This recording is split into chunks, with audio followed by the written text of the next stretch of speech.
Oke, lanjut ke IRADC 2, itu ada, tahap penilaian risiko. Dengan contoh pengerjaan itu, operator ekskavator. Seperti yang kita lihat di sini. Untuk kegiatannya itu mengoperasikan ekskavator untuk lokasi di area proyek konstruksi.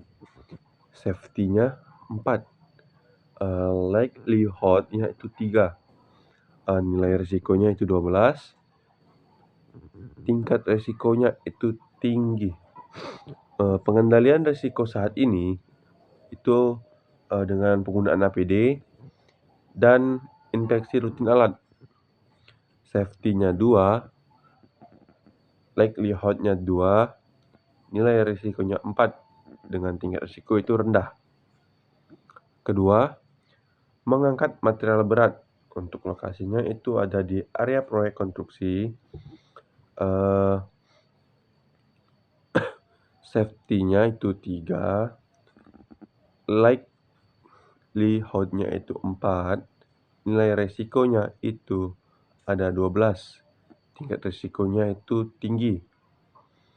Dan untuk di sisa risikonya itu pengendalian saat ini, pembatasan beban dan pelatihan operator. Safety-nya itu 2, likelihood-nya itu 2, nilai risiko itu 4, tingkat risikonya rendah. Ketiga, memindahkan tanah atau batuan. Lokasi area proyek konstruksi, tingkat risiko awal, safety-nya itu 3, likelihood-nya itu 3, nilai risikonya itu 9 dengan tingkat risiko sedang. Sedangkan di sisa risiko, pengendalian saat ini, pengawasan ketat dan pembatasan area kerja.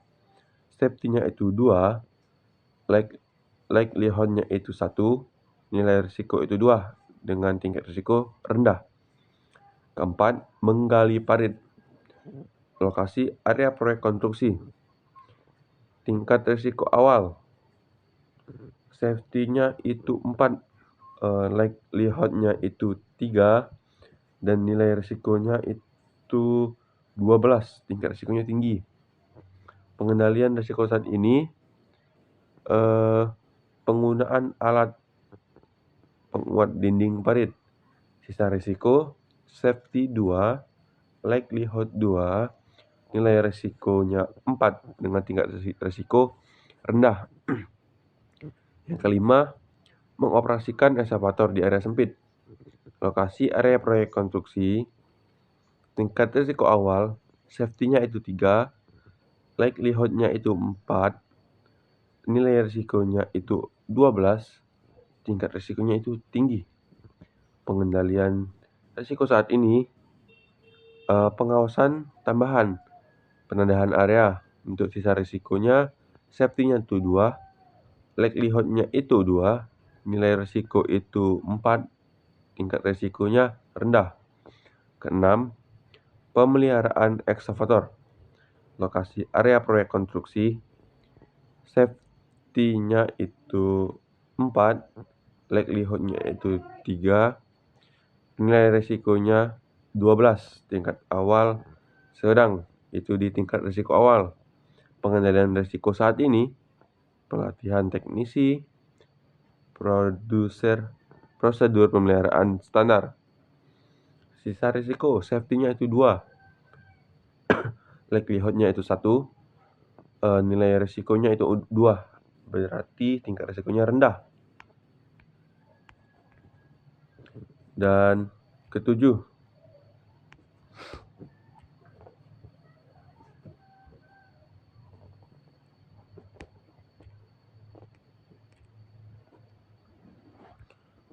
itu mengoperasikan ekskavator di malam hari.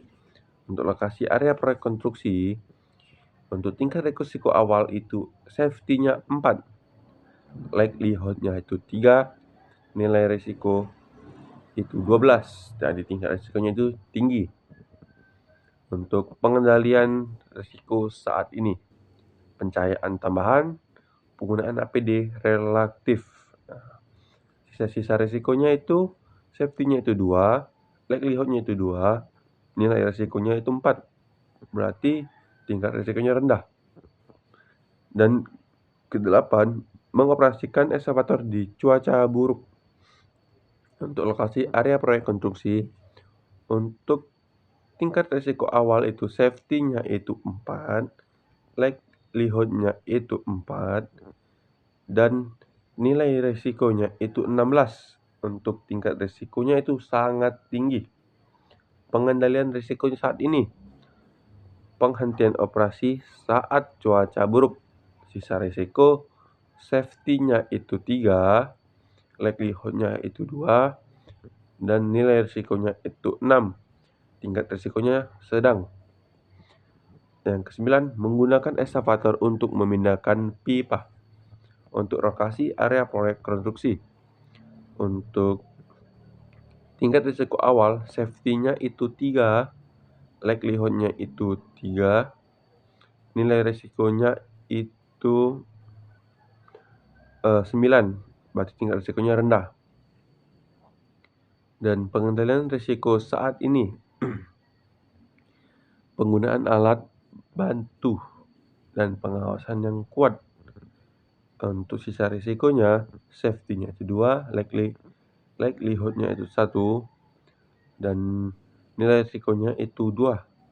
Berarti tingkat risikonya rendah. Yang terakhir, mengoperasikan eskavator di dekat saluran listrik. Untuk lokasi di saluran di area proyek konstruksi. Untuk tingkat risiko awal, safety-nya itu 5, likelihood-nya itu 4, dan nilai resikonya itu 20. Tingkat risikonya sangat tinggi. Pengendalian risiko saat ini, penandaan area jarak aman dari saluran listrik. Untuk sisa risikonya itu safety-nya 3, likelihood-nya itu 2, dan nilai risikonya itu 6 dengan tingkat risiko sedang. Terima kasih. Sekarang lanjut ke part 3. Jangan bosan ya, Bu. Oke, Bu.